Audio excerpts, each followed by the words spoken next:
Мы с вами и врачи сделали, что могли.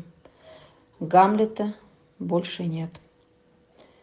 Уже в операционной началась рвота с кровью, желудочное кровотечение, анемия. Всю ночь боролись за него, за его жизнь врачи. Кровь организм отторгал, не усвоилась, не прижилась. С утра мы уже везли своих 3 собак в качестве донора, чтобы еще и еще дать шанс.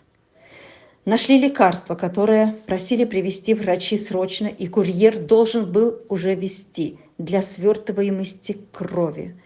Но уже ничем ему мы не могли помочь. Основной диагноз смерти – сепсис.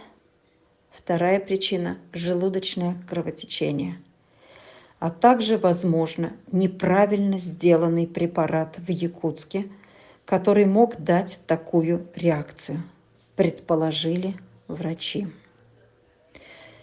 Прости нас, Гамлет, мы не смогли спасти тебя.